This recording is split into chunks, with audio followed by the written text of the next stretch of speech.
Hello everybody, my name is Abhijit Mitra and I am going to show you a presentation today about IBM's approach to quantum computing. So I'm actually an IBM Quantum ambassador.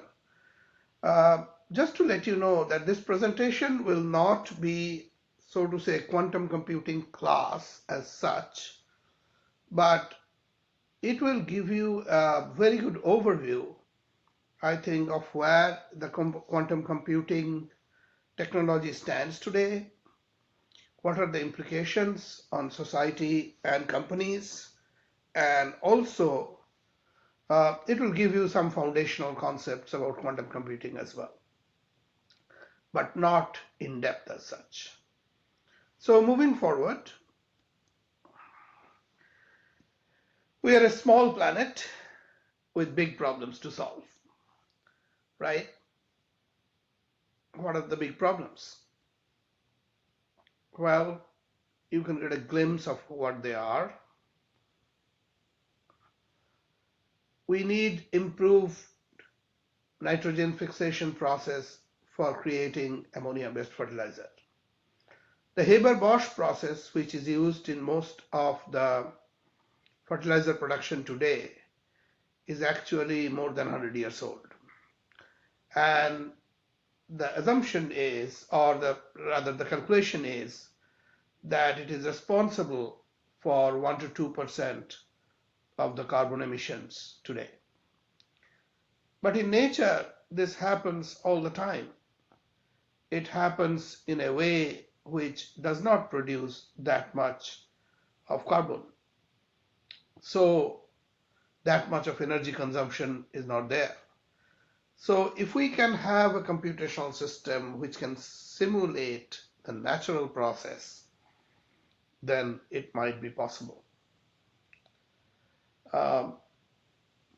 So hard problems are abound in business, science, and society. We have been applying classical computers to tough problems since the beginning. Yet many of these kind of problems remain elusive. Today, for the first time in a century, maybe ever, we have a truly more advanced system of computation that offers an outsized opportunity to change how we work and solve problems. Let's go a little forward.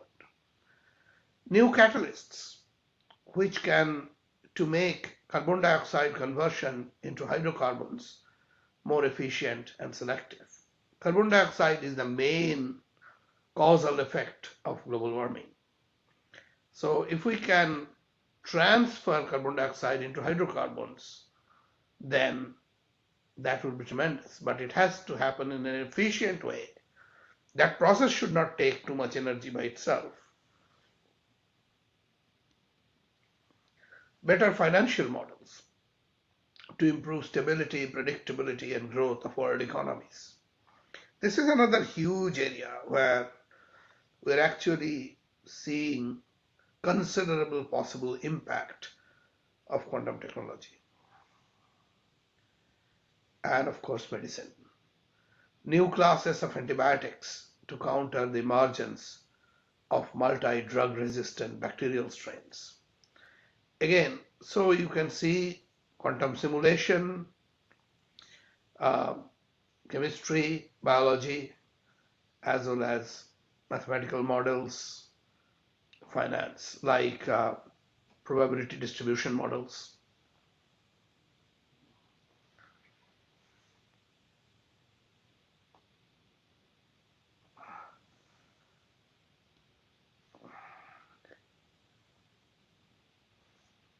So this is actually kind of a quote which is very well known. When Richard Feynman first said in 1982 that I'm not happy with the way with all the analysis that go with just the classical theory, because nature isn't classical. He said, damn it. And if you want to make a simulation of nature, you'd better make it quantum mechanical, because the main thing is nature is quantum mechanical. So anything to simulate nature, to do the calculations which are happening in the natural processes, we do need a quantum mechanical computer to simulate them.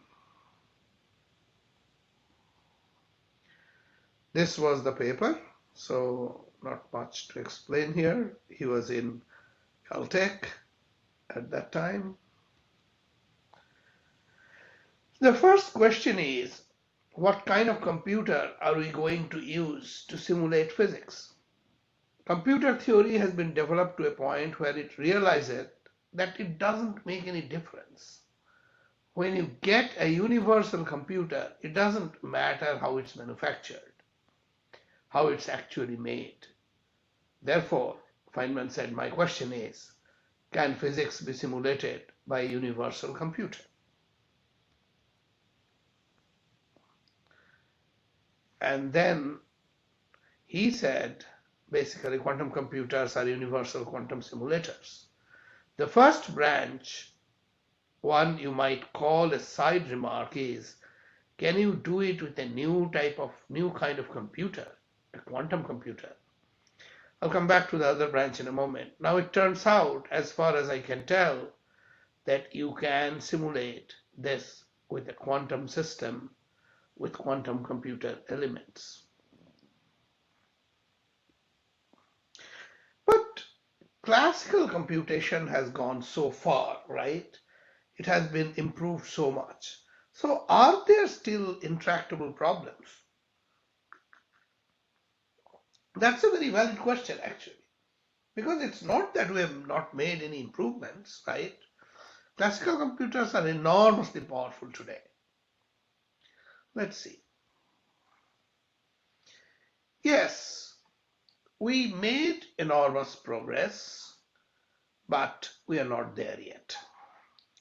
So if you can see here, basically what we are saying is, despite how sophisticated digital classical computing has become, there are many scientific and business problems for which we have barely scratched the surface.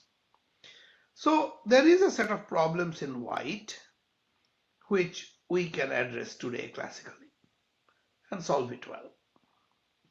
Then there is a set of problems like what kind of problems?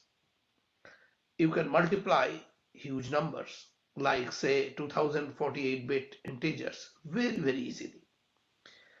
You can read emails, you can stream videos. All these things classical computers can do very well, and they're important things. But if I tell you that there are a certain set of problems in sky blue which classical computers can't do very well, like factorization of large numbers. It's very easy to multiply two large numbers into a product, but if that product is given, and suppose that's a multiplication of, say, the simple case, two big prime numbers, can you find out those two prime numbers? It's not that easy. In fact, most of the security schemes like RSA is built, the key is built on that premise that it's almost impossible to factorize that kind of a product. Also, problems such as simulating complex molecules I was talking about in the previous slide, or optimization, large-scale optimization. These problems we cannot adequately address.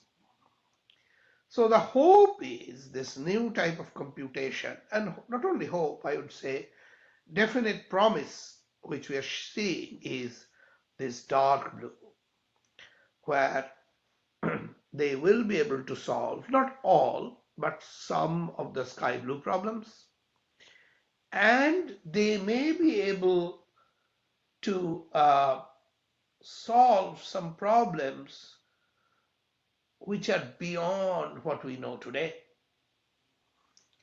These. So we may not be able to fathom those problems today which quantum computers will be able to solve. That can happen too. Anyway, so that gives you an idea. Now, classical computers are created out of ones and zeros, what we call as classical bits. And this is the only way we could manage to create a useful and scalable system of computation. But the future isn't just ones and zeros. Why? Let's discuss a bit about the limitations of the current computational systems. Since the invention of the modern computer, the fundamental unit of information we have been working with is the bit, which we know is represented by a state of 1 or 0. The reason for continued use of the bit is because we learned that early that it was easier to scale. We can get into a very big number of ones and zeros. But as technology advanced, we realize that these devices have their limitations, particularly when used to solve complex problems that are difficult to solve with just ones and zeros. That's where we come up with this concept called quantum bit, right?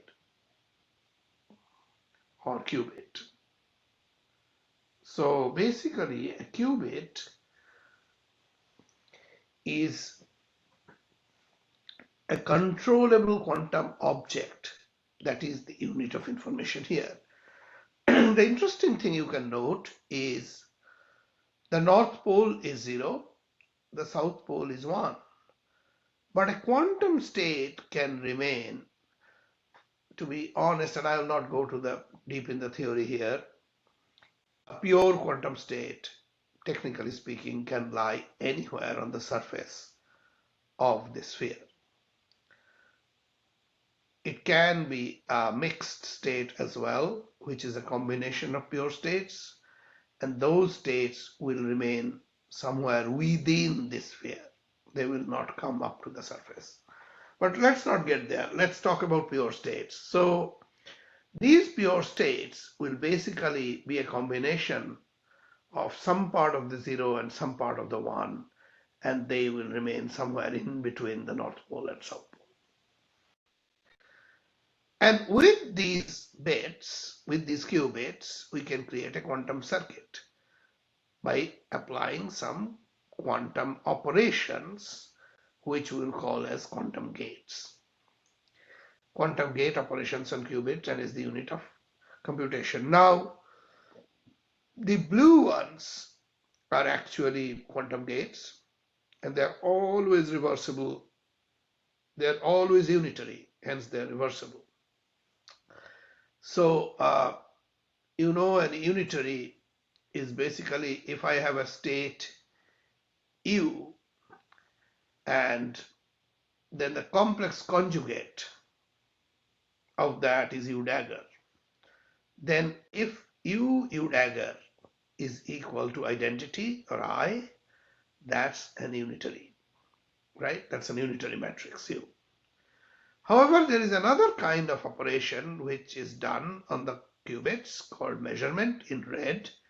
These are not unitary operations, just to let you know. So we've seen earlier that the fundamental unit of information on classical system is the bit. Now we know it represents either a state of 0 and 1. In quantum systems, we have a different unit of information called the quantum bit. This qubit or quantum bit, as you can see on the left, can be represented as a sphere, where the top of the sphere, North Pole, is the 0, at the bottom of the sphere, South Pole, is the 1. That is, I would say, the ground state, and 1 is the excited state. The qubit is in either of these two states. it can represent the same information as a bit, 0 or 1. However, quantum systems have three fundamental properties. They are very, very, very important. Superposition. This is when the qubit is in a complex linear combination of both states 0 and 1. Graphically, this would be any point on the surface of the sphere, which I was talking about the pure states. So if the qubit were to be in equal superposition state of 0 and 1, they would be at the equator of the sphere, halfway between 0 and 1 both. If you look at the quantum circuit to the right, you see a few qubits. The red quantum gates represent operations that change the state of each qubit, well, basically the measurements here.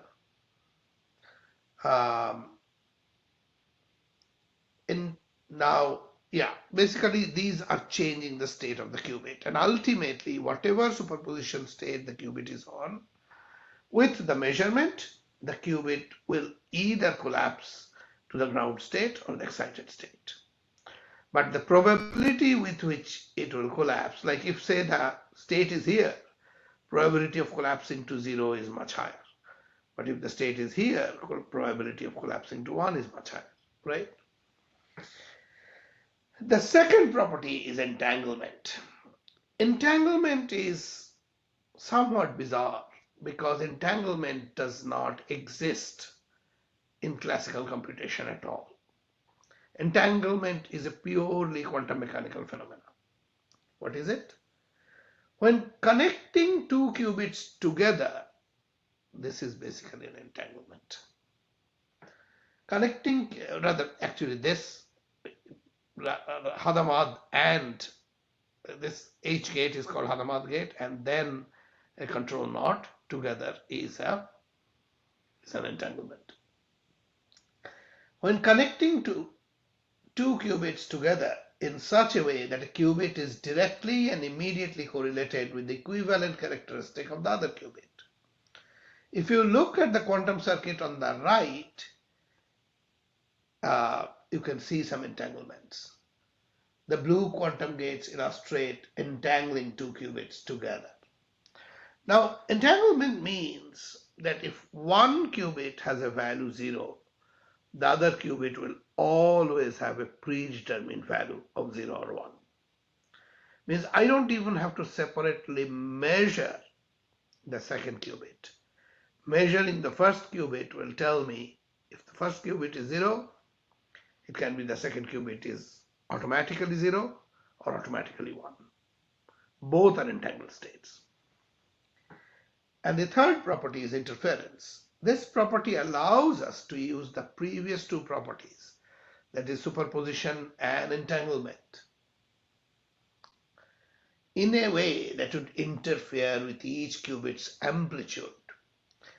Could be either constructively or destructively. The amplitude will be modulated. Means the two amplitudes will add up or the two amplitudes will nullify. Many quantum algorithms use this interference principle, such as the Grover's search algorithm. Probably the second most famous quantum algorithm, the first one being Shor's, which is factorization I was talking about, factoring a big number, and Grover is basically unstructured search. Superposition and interference are actually classical operations. Only entanglement is quantum mechanical. Hence, describing quantum, these can be described not as quantum mechanical properties, but quantum computational properties. Because purely speaking, quantum mechanical only is entanglement.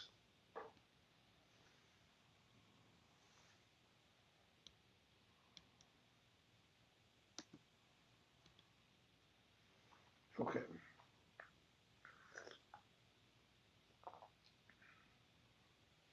We continue with the idea. A qubit state is a combination of 0 and 1. Like I said, say here A0 plus B1. This means that a single qubit contains two pieces of information, A and B. The main property is that if the amplitudes are A and B, then the probabilities are A square and B square. And A square plus B square is equal to 1, because that's the total probability of the qubit.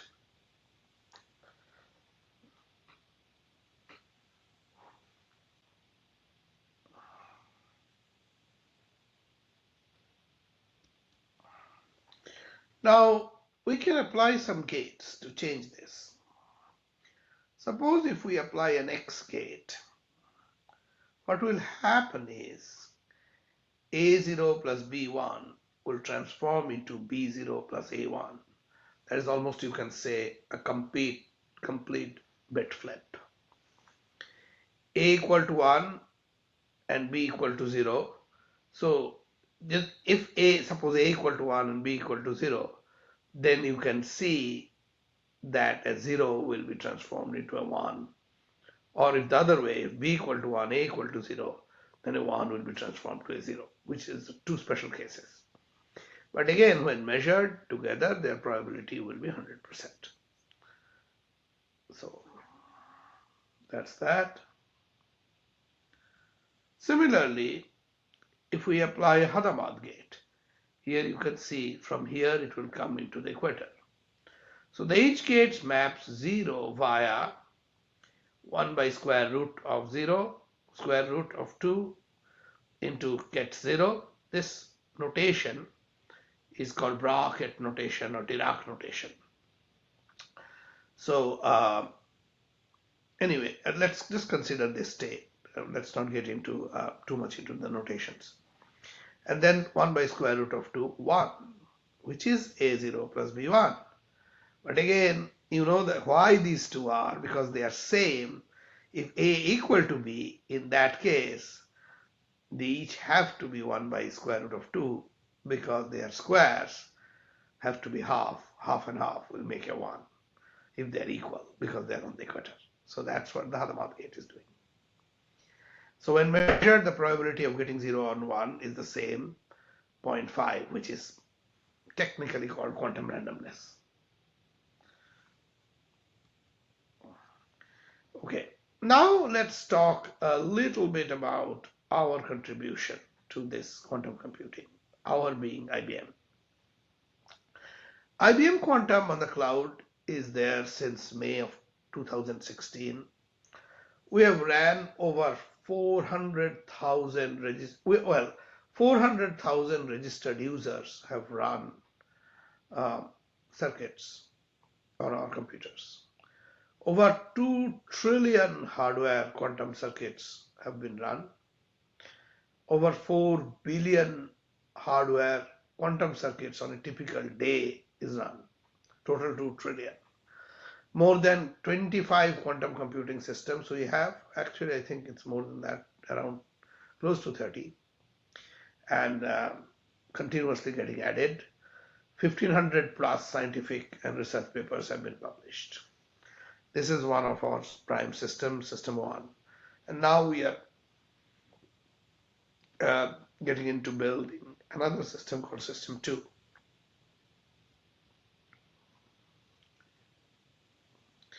Now, these are some of the systems. As you can see, well, actually, maybe let's go. Yeah. So each of these, and the systems are named after places. Like you can say IBM Washington, IBM Q Brooklyn, Kolkata, Montreal, Mumbai, Cairo, like that. But you can also see their properties. You can see that this system is online. This processor is in the Eagle category of IBM. And I'll come to that in a second. What is Eagle? These are the families of systems: Eagle, Hummingbird, Falcon. And then you can see how many qubits. IBM Washington is 127 qubits. Its quantum volume is 64. And its clocks, but basically its speed is 850. So I'll get into those a little bit more in details, but that's the view. But then you can, if you hone on to any of these, that slide which was coming unintentionally will come, where now you can see, suppose IBM Montreal, a little bit more details. You can see some of the transactional details also, like how many jobs are running, and what are the basis gates, like control not, identity, RZ, SX, which is actually square root of X. So two SXs back to back will make an X and X. And then you can get an idea of the errors, because the real quantum computers all have noise. They are not perfect. They have errors. And here you can also see how the errors kind of scale, and every qubit on every day is calibrated. So at this point, when this snapshot was taken, this was how the calibration looked. Also, you can see how the qubits are topologically connected to each other. So suppose you have to make a 2-qubit gate, it will not be a good idea, suppose if you want to make a 2-qubit gate between 24 and 15. It will be a much better idea if you make something like 24 and some of the adjacent qubits. So things like that. This is the IBM network. So we basically have partners, hubs, members, startups, and academic institutions. Huge number of prime academic institutions, companies, government entities, government labs are part of this all over the world. The IBM Quantum network today has 211 members, and every day is growing.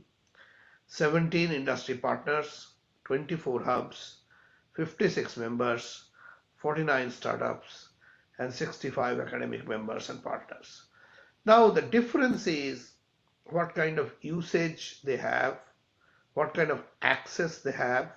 Like in the previous list, I was showing some of these systems, like these bigger qubit systems, are what they call as premier systems. So they are not free. But some of these smaller qubit systems, like these 5-qubit systems or 1-qubit system, they are free.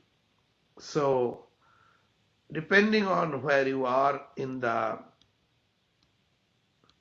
hierarchy, so to say, is your access, and different things are determined.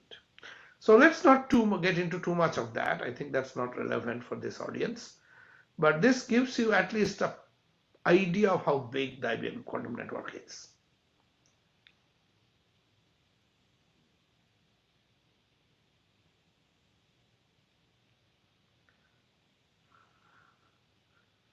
Give me 1 second.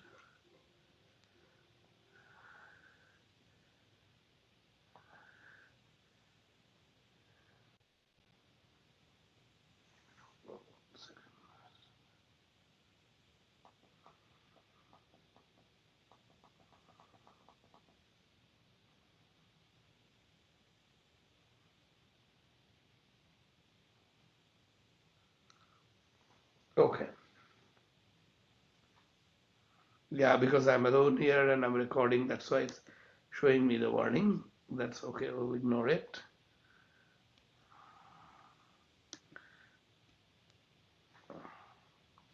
Okay. This is actually an interesting slide, and it's a fairly new slide, where we are showing that there are IBM Quantum Data Center, of course, is there in New York.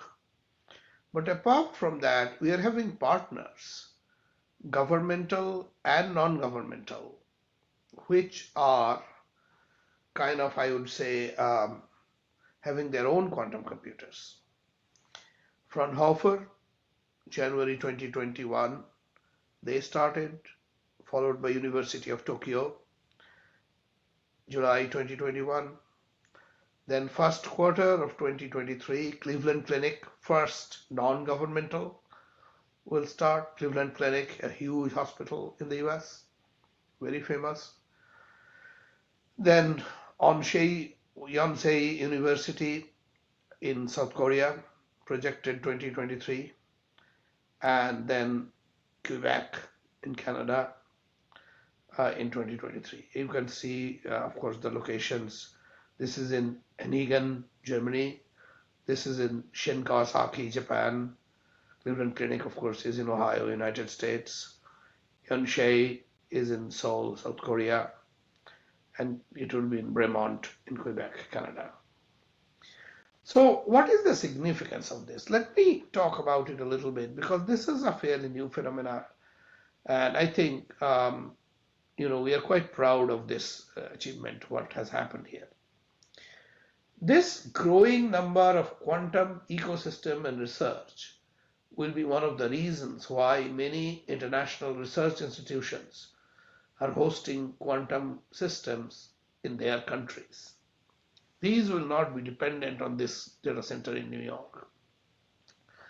Starting with Germany and Tokyo and Japan, recently Cleveland Clinic in the US, Korea and Quebec in Canada have signed up. As of today, IBM Quantum has IBM Quantum System 1, which I showed the picture, deployed across 3 continents with 23 systems in our data center in New York alone. I was talking about around 25 to 30. This year alone, we launched Quantum System 1 with Chancellor Angela Merkel in Fraunhofer. This year means actually last year. This slide was made in the last year. Chancellor Angela Merkel in Fraunhofer, Germany. Then again, a few months later, we did it in University of Tokyo in Japan. Since installation, both sites have activated their local ecosystems. Scientists are doing novel research, customers are being signed up, adoption and usage numbers are up by a factor of 10, 10 or maybe close to 10. We are also very excited about our work with the Cleveland Clinic, which is a huge and absolutely avant-garde hospital in the world, where a lot of medical research happen, which will be our first managed quantum system installed in a private company. Also, with the recent news about our partnership with Yonsei and Quebec, we are confident that more scientists using these machines, more capabilities will be found, and more applications of quantum computing will emerge out of these. Okay. This is basically some plans of how you can engage or how organizations can engage. We of course have an open plan where probably all of you are on, which is free Qiskit runtime service. We're on a limited set of small quantum systems and simulators available to all. Pay-as-you-go plan, Qiskit runtime service on IBM's most quantum systems, accessible through the premium plan with pay-as-you-go pricing or cloud subscription. Then a premium plan, which is Qiskit runtime service on IBM's most advanced quantum systems, purchased by reservation capacity, available directly through IBM Quantum or Quantum Partners hubs who sub-license their premium plan access. So this premium plan is top of the line, basically. And Quantum Accelerator, I'm actually personally engaged with this quite a bit, is engage our quantum and industry experts to develop your technical and business readiness skills for quantum computing. So that's another thing. And then, this is actually an idea of pay-as-you-go plan. As you can see here, the Qiskit program is running a job, is putting into the queue, and then to the runtime manager. These are free of charge. But then you have $1.6 per second, where this runtime manager is pushing it to a runtime job, where we have the primitives, estimators, and samplers. I will not go to the details of these in this talk. And then we'll submit this circuit and to a kernel, and the kernel will give the results, and kernel in turn will talk to the quantum hardware. So this is the pay-as-you-go plan on the IBM Cloud. Okay. Uh, Pretty much the details of those plans. Again, you can get an idea of these premium plans, of course, is top of the line up to 127 qubits, and this will change next year to 433 qubits. And pay as you go starts at 27 qubits, but open plan is of course 5 qubits and below.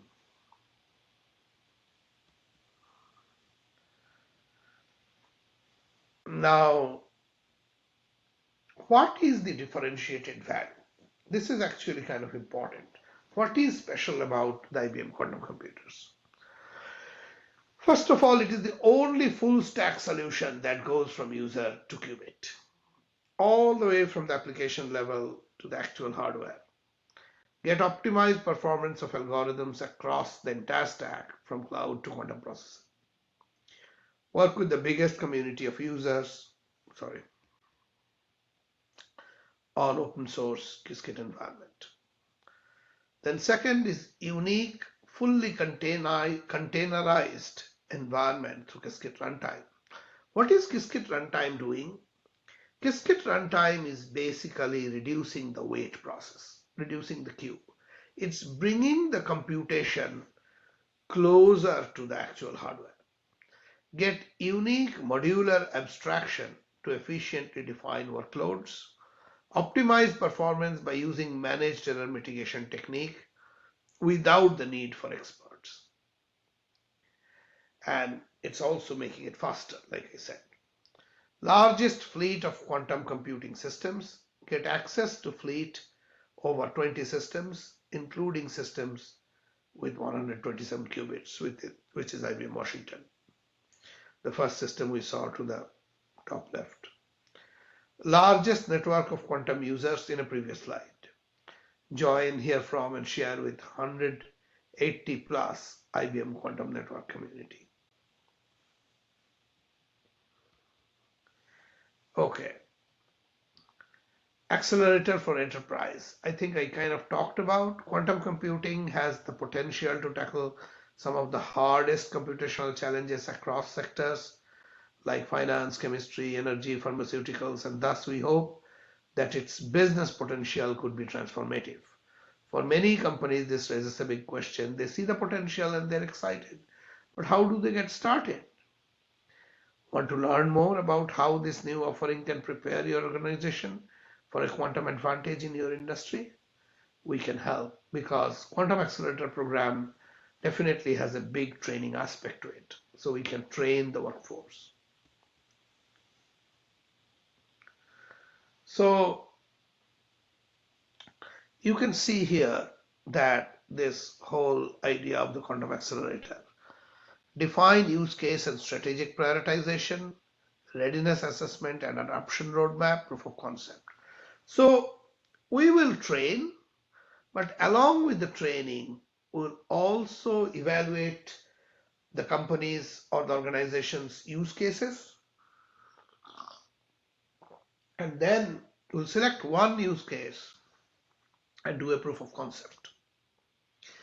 So these are the three areas mainly the accelerator program hits. Business readiness. Define your company's compelling case for quantum. Set priorities to capture new opportunities and minimize the risk of competitive threats. Develop early prototypes of algorithm. This is the prototype thing of algorithm applications with experts in industry from the IBM side. Quantum computing.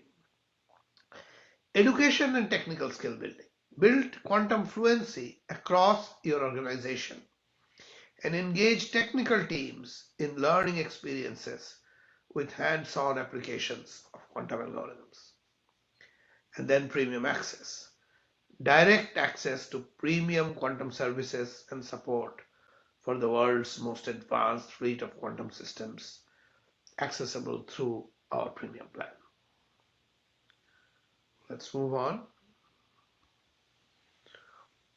Again, I talked about areas, three major areas people are seeing promise. One is simulating quantum systems like chemistry, material science, high energy physics.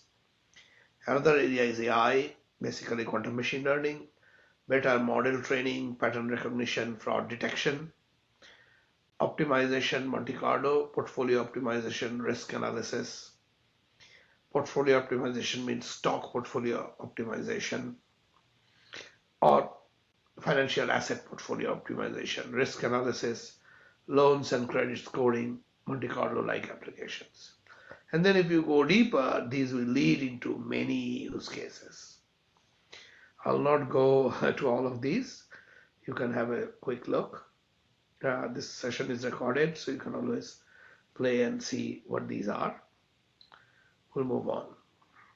Now, this is kind of a interesting comment by Dr. Jacob Mitra, who is an IBM fellow and basically the vice president of IBM Quantum Computing. You're thinking too classically. It kind of goes back to that same concept which was hit in Feynman's thing, right? So here is Jay, and this gentleman is Arvind Krishna, IBM CEO. So, okay, let's move on. Okay, a little bit now about these phenomena. Like we talked about 0 and 1 vectors in the two-dimensional complex space. Two-dimensional place, but it is complex numbers, so it's C square. 0, ket 0 is actually a 1, 0, and a ket 1 is 0, 1. So we can write any vector in C square as A0 plus B1, which we are doing. This A and B, when they are not 1, 0, they are in between, is creating the superposition of 1 and 0, right? We pronounce 0 and 1 as ket 0 and ket 1. These are called computational basis states. It's very important. So basically, in a Hilbert space, they are orthogonal to each other. In that sphere which I was showing is also called a Bloch sphere, in which they become antipodal. Means we show them as North Pole and South Pole, so they are 180 degrees apart. But actually in a Hilbert space, they are orthogonal. Means they can be used as a computational basis set. So their inner product is basically 0. Their projection on each other is 0. They have no projection on each other. They are like the x-axis and the y-axis. Superposition is creating a quantum state. Okay, I talked about these. I talked about the probability being 1. Two quantum states are equivalent if they differ only by a constant multiple u, where modulo u equal to 1. Yeah, of course. This is because, as you can see, that a square plus b square is au square plus bu square, and if u equal to 1, that is 1. It's pretty obvious. So here, actually, it's shown in the Bloch sphere. These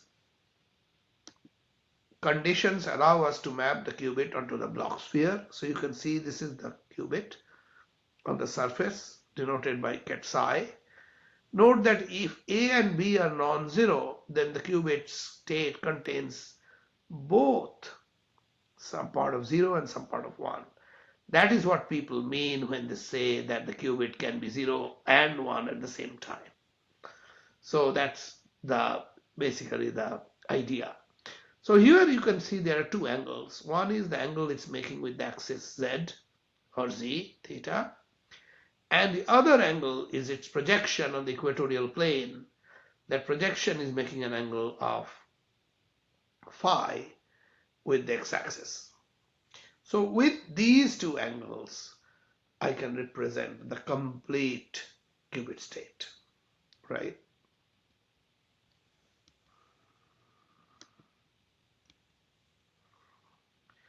Now, this is actually, hold on one second.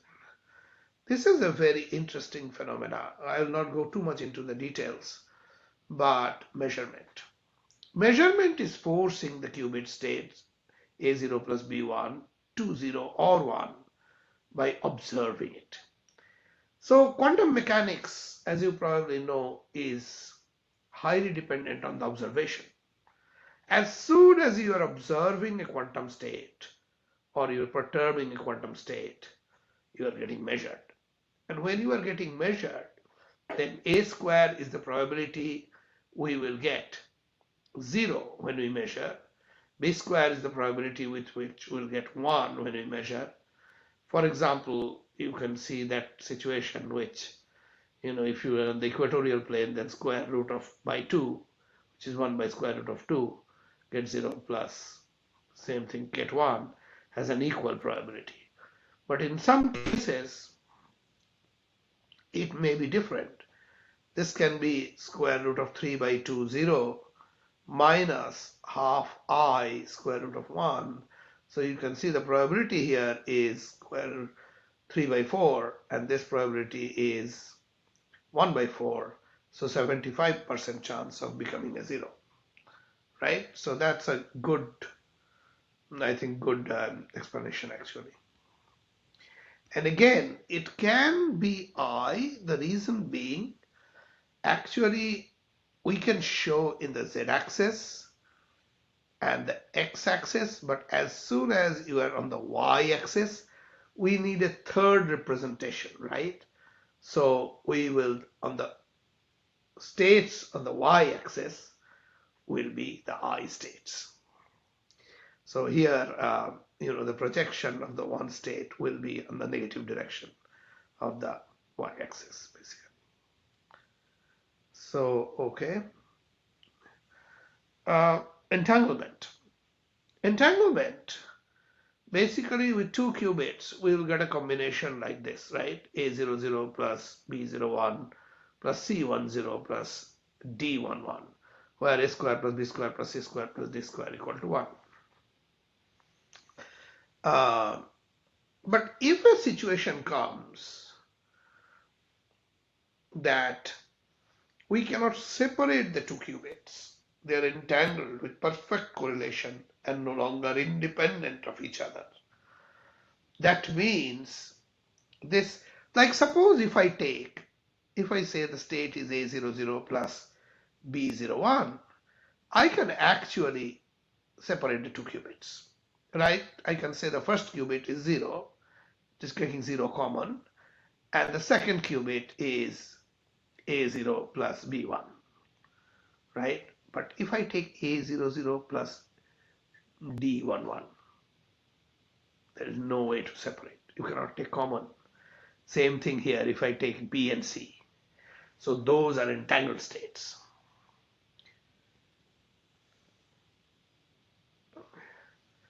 And you can see here, like I was saying, and again, the sign A, B, C, D can all be negative, all be complex, doesn't really matter. Here, 00 plus 01 is not entangled, but 01 plus 1, 01 minus 10 is entangled, and 00 plus 11 or 00 minus 11 is also entangled. And you probably know this, but again, the minus sign, whether this is minus or this is minus doesn't matter, because the minus sign can be taken common, and that's called a global factor or a global phase, which really has no impact. That psi state we were saying on the Bloch sphere still remains psi, irrespective of what the global phase is. Entanglement, basically this state, as I kind of said this, can be taken common and 0, 1, but this one you can't do that. You cannot express it as a product of two single qubit states. That means they're entangled. Once you measure the first qubit, the second qubit is uniquely and automatically determined. Okay, so gates and operations. Classical systems we know have OR, AND, OR, NOT, NAND, XOR. We'll call these gates. In quantum systems, we have one qubit gates, we have two qubit gates, like these are two qubit gates, and we can have more than two qubit gates also, like 3 qubit, 4 qubit gates can happen, and n qubit gates can happen, to be honest. So, and now circuits. Quantum circuits are use reversible gates that change the quantum states of 1, 2, or more qubits. So it's pretty obvious. You can do an encoding, and then doing the opposite operation, you can do a decoding. This is actually a pretty common scheme you will see in a lot of advanced algorithms, which we'll not cover in this talk, but hopefully in this classes you will get those. Now this is one example of a famous quantum algorithm, the Grover's algorithm, the unstructured search. I'll very briefly, quickly tell you. Very interesting algorithm. Basically, suppose you have these eight phone numbers. If I give you a name, because the names are indexed, it's very easy to find the phone number because that's a structured search. But if it's the opposite problem, it's a quite difficult problem, right? Because then we cannot, search it like that. So the first thing you have to do is you have to have an oracle which will mark that state, mark that number. But that itself is quite a difficult problem to find the oracle, because the oracle will be different between problem to problem, search to search. But once the oracle is done, what is the common part in Grover's algorithm is how do you do it? Suppose this state is marked. You'll have one operation which will flip that state. So now the red state has become minus and the other states are plus. Interestingly, if the red state becomes minus, you can see the average has gone down a little bit, right? Because of its effect. Now, if you take the main state and subtract the average, these will become quite small, right? But because this one is negative, subtracting it means adding it. So it will be the average plus this, so it will go up quite a bit. And that's exactly what will happen, right? And then you keep on doing this. Basically, the whole idea is as you keep on doing this, all these non-marked states will become smaller and smaller, and the marked state or marked states will become bigger and bigger. Do you see the magic happening? So anyway, that's the idea of Grover's algorithm. We don't have much time left, but I have quite a few slides I wanted to show you. I wanted to give you a glimpse of many things. So one of the major things where this computing power is coming from is the exponential nature of quantum computing. If we have one qubit, we have two quantum state dimensions where A and B are complex numbers. Here you may think A and B as two items of numeric data, right? Now, with two qubits, we have four possibilities. We now have four items of numeric data. With 3 qubits, we have 8, and each of them can be complex numbers, right? We know that. With n, you can see what kind of numbers you are looking, right? With 50 qubits, what kind of numbers you are getting. And we are already at 127, which is this. See how many possibilities a 127 qubit quantum computer can create. This many number of states are possible, right? And that is where the power is coming from. If we had 275 qubits, which we'll have very soon, then basically more quantum state dimensions than there are atoms in the observable universe. This is at the range of 10 to the power 82, which is more than the number of atoms in the universe. So you can see what we're talking about. Okay, now I'll go to another section of the talk a little bit, is where we are talking about what defines the KPIs, the key performance indicators of a good quantum computer. In IBM's views, there are three things. The scale, that is the number of qubits, right? In 2022 will be 433 qubits this year. We're right now at 127. Then quality. Quality means need low operation errors, meaning large quantum volume. That's where quantum volume is. And there is a very good paper by IBM on this, which you can read. So you can also see we are at 512 QV right now. This year we target to reach 1024. Then the speed. Speed is measured by a thing called flops. Like we used to have flops, like in classical computing, floating point operations. Here we are saying circuit layer operations per second, which indicates how many circuits can be run on the hardware at a given time. Seamless synchronization of quantum and classical circuits increases the execution speed. Like right now we are at 1.4K clops. Very soon we'll be at 10K clops. Okay. And then this is the IBM Washington, the Eagle processor, right? So some pictures of this. Today I basically, November 16, 2021, unveiled the Eagle. Well, yeah, I'll not. Basically, we crossed the 100 qubit threshold. We anticipate that with Eagle, our users will be able to explore uncharted computational territory and experience a key milestone on the path towards practical quantum computation. Different views of the same chip, very beautiful looking, and the layers,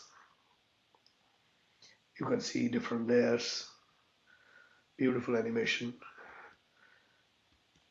and this is the layout of the 127 qubit. Okay, I talked about these already. As you can see how we have changed the quantum volume. It's actually, this is like Moore's law, but it's actually going faster than that.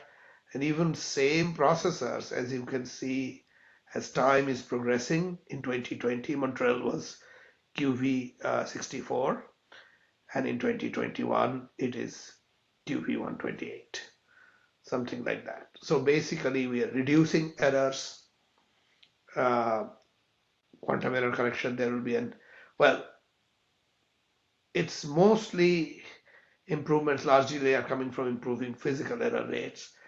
Now we are trying to get into a phase where we'll have quantum error correction. That will be an inflection point where quantum volume will increase much faster due to software scaling. So far, still mainly hardware scaling. And then, of course, clops, which is the speed. Increasing speed brings practicality to quantum computing. As quantum computing evolves, we start to care more about the useful work our systems can do in a reasonable time.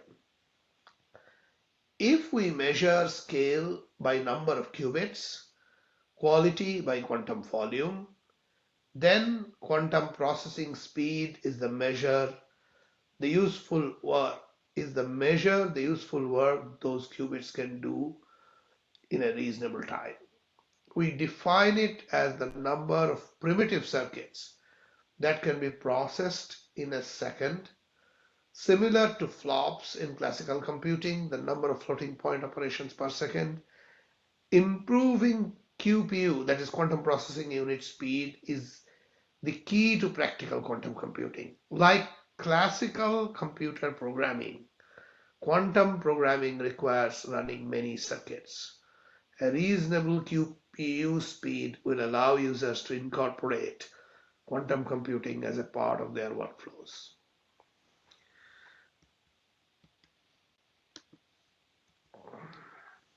Okay, this is actually quite interesting because here you can see there are two kinds of engagements happening.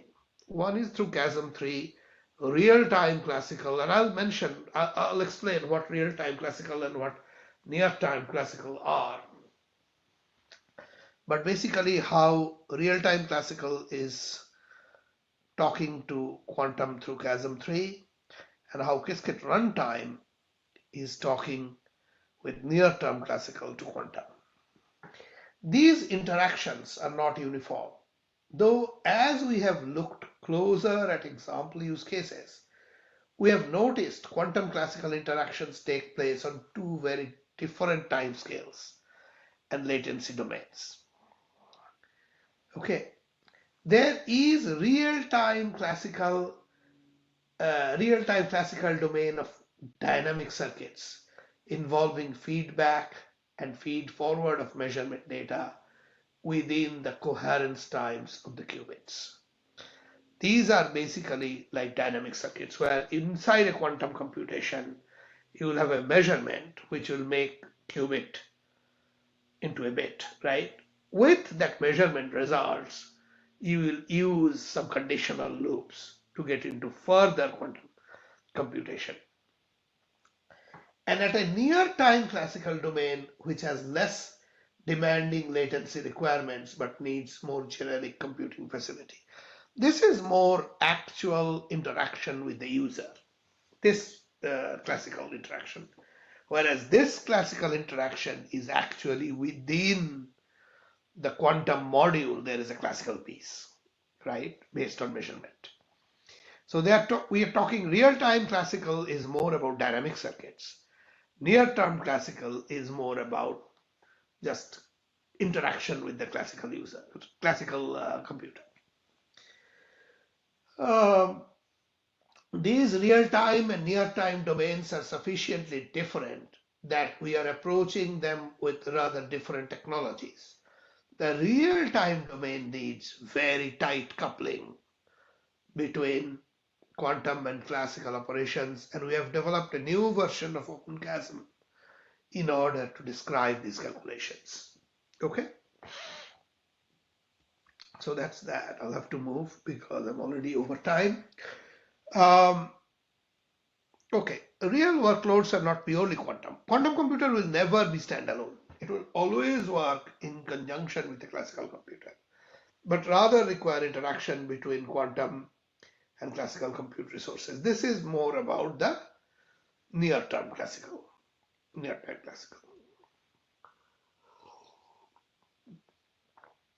To really appreciate the problem of QPU speed, we have to consider the real workloads that are not purely quantum.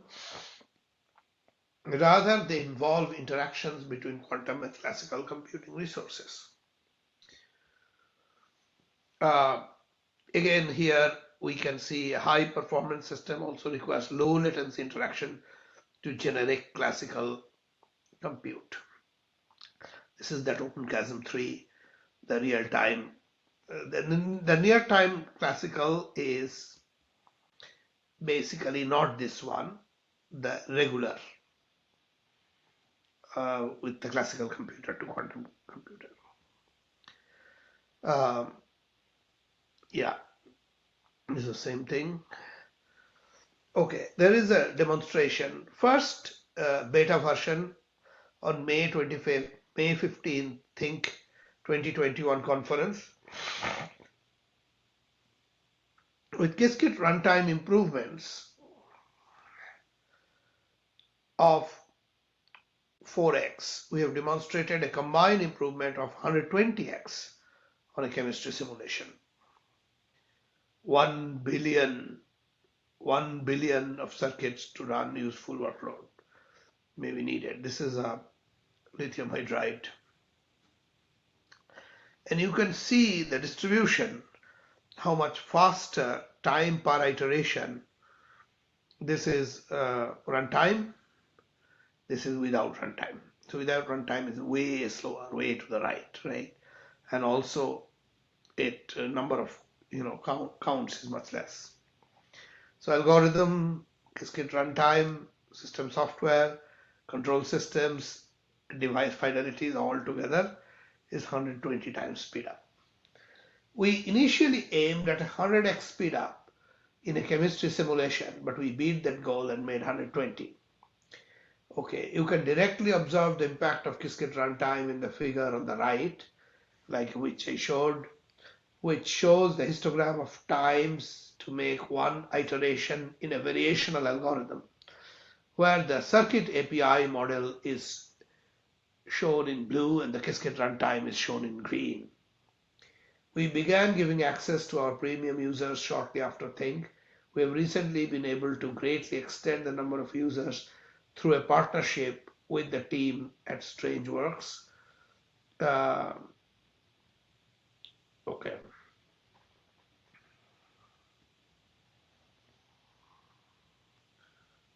Sorry. Now CLOPS, right? CLOPS is circuit layer operations per second, is a measure of how many parallel and parameterized quantum operations a QPU can execute per unit of time.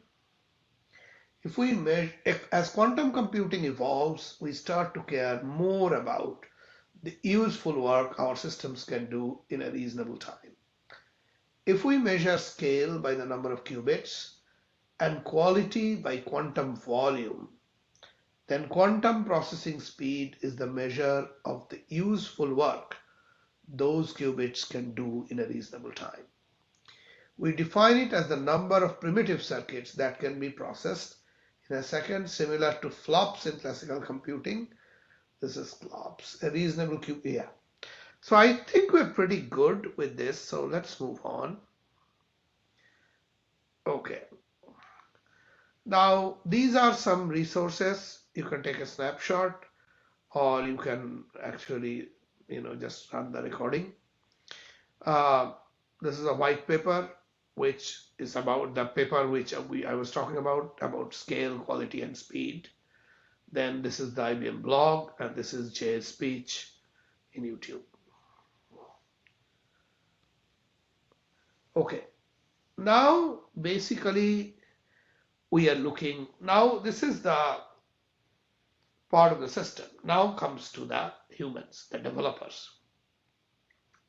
The developers also, we think, will interact in 3 different levels.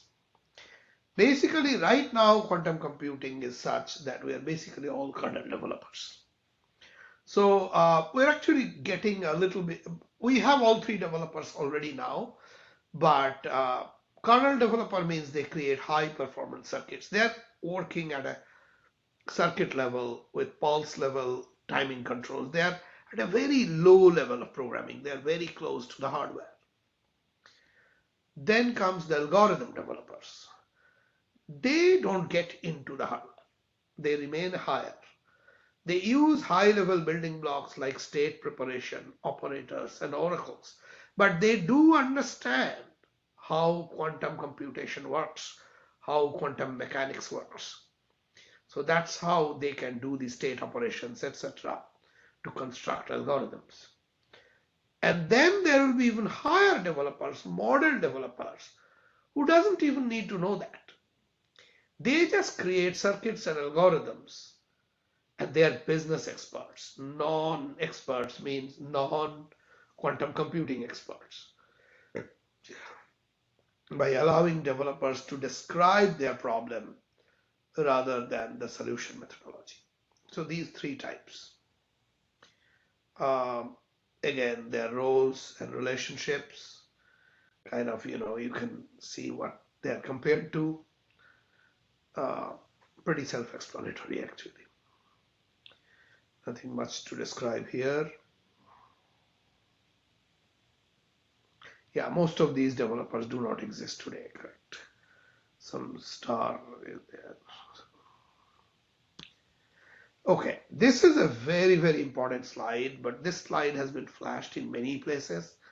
This is where we are showing across the years our roadmap across system modularity, kernel developers, algorithm developers, and model developers. What each will get in which year. So a whole talk can be given on this. There are talks on this. I'll not get into much details, but as you know, it was talking about the Eagle, which we have right now with 127. Very soon we'll go to Osprey at 433. Then, of course, in Condor will go above 1000.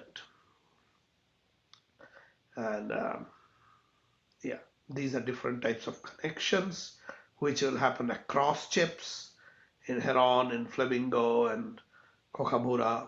Again, you can see the details of these talks. Very exciting. This is where everything is coming together year by year across these 4 layers: absolute business level, algorithm level, kernel level means programming but close to the hardware, then the actual hardware. Okay. OpenQASM 3, there is some details about OpenQASM 3 and TEX inspired timing relationships in OpenQASM 3. There is a kind of a syntax which is given. So you can, of course, read about this. I think we have some Qiskit Advocate mentorship programs where this is also one of the objects of research. Then System 1. Of course, this is Eagle. Processor, components, wiring. Then the cryogenics platform, which is how to make it cool. Quantum computers are kept at a very cold state because we want the qubit to remain in the quantum state and not get prematurely measured because of any environmental perturbation or observation, right? And as you get closer to the absolute zero or 0 Kelvin, which is not possible, but as you get to the millikelvin range, the perturbations are the lowest. So that way we can keep it as a closed quantum system and not become an open quantum system. Again, I'll not get into that, but I was talking about, remember, about pure states and mixed states with respect to the Bloch sphere, that the points on the surface are pure states and points within the sphere is mixed states. Once you start getting into an open system where the quantum system is interacting with the bath, that vector size will get smaller and they will become inside. So, okay. Now, this processor, you cannot say exactly like it's a Falcon, System 1 is a Falcon or Hummingbird or like that, because it can be both. The reason is that the System 1 is the combination of components and wiring within a cryogenic platform combined with control electronics to support families of processors. In the case of System 1, the combination of these various technologies enable our Falcon, Hummingbird, and then stretch to handle Eagle. And so really where we are today is the closing of the chapter on System 1 as we prepare for our next generation of System 2. That's the main point. System 2 is coming.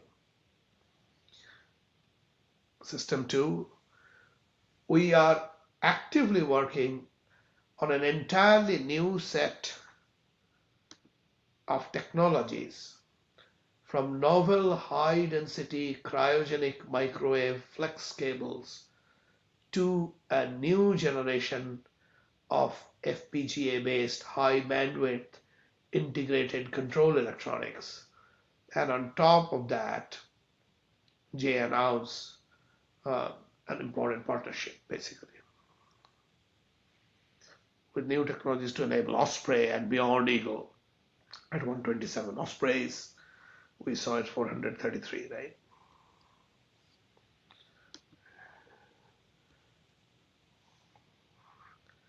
So cryogenic platform Kite, Blue Force. This was I think, the collaboration. Rethink user access, multiple and dedicated cooling units, expandable into clusters. Then we have launched this Quantum Decade Playbook. It's a very beautiful book to find out how you can be quantum ready and how this bleeding edge technology can help you and your business thrive the moment quantum computers come of age, because that moment is closer than you think. For decades, quantum computing has been viewed as a futuristic technology. It would change everything once it becomes present. If it ever moved from fantastical to practical. Even in recent years, despite billions of dollars in research, investment, and extensive media coverage, the field is sometimes dismissed by real life decision makers as too arcane, a far off, far out pursuit for academics and theorists. As we enter the quantum decade, a decade when enterprises begin to see business value from quantum computing, that perspective is and quickly becoming obsolete, basically. So now you and Qiskit basically learn more. Very, very, very important. Read the Qiskit textbook. The new version is even better. We'll get into that. But even the old version was fantastic. Qiskit textbook is an amazing creation. Explore more about quantum computation in Qiskit. Get quantum developer certified. This is actually a very nice thing you guys can do. Um, I myself did the certification middle of last year, but then I also mentored a number of people within and outside IBM, mostly outside IBM, to get development certified. It's the only certification for quantum computing exists in the market. Then you can watch the Qiskit YouTube videos and, of course, educator programs, etc. Now you can see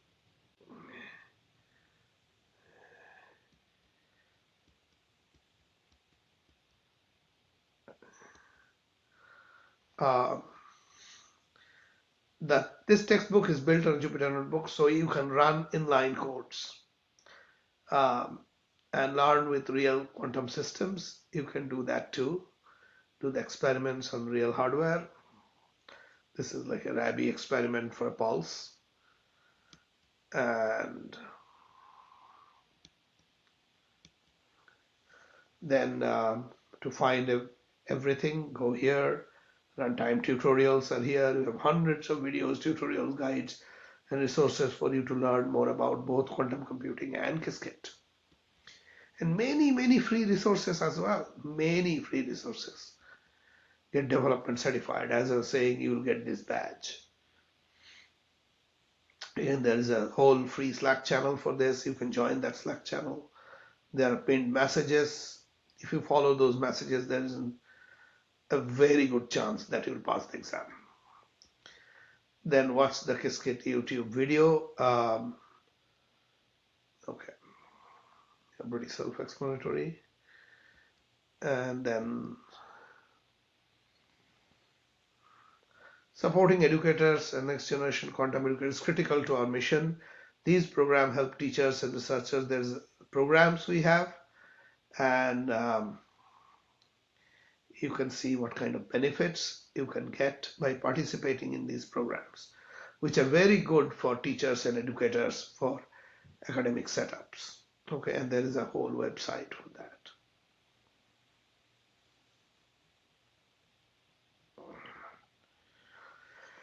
So again, self-learning, IBM Quantum tools, Qiskit.org. Qiskit Metal is where you can actually design devices, hardware devices, and OpenQASM 3, then learn quantum computing, computation using Qiskit, and then of course all the YouTube channels for Qiskit.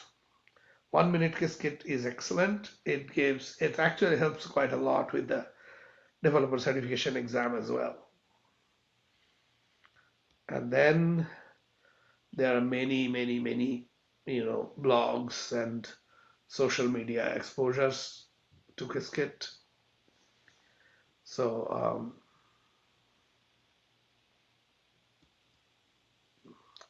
now teaching educator program, which is mostly the open source Qiskit textbook, and then career development. These are the things, these are the avenues you can pursue.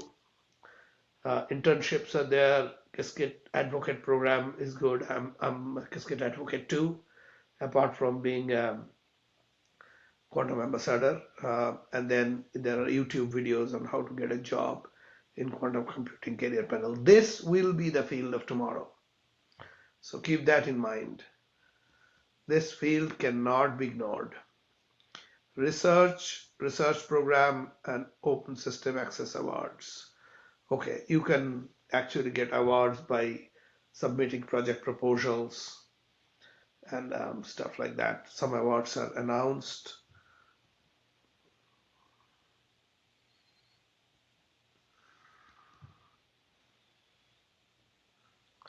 And then we have 1400 plus papers and counting. And that's it. I thank you so much for your time today. It was great talking to you guys. Hope you learned something you didn't know and it perked up your interest a little bit. The universe runs on quantum mechanics. Our computations will also run on quantum computing in future. So with that hope, I'll end it here. And again, I thank you very much for your time. Bye-bye.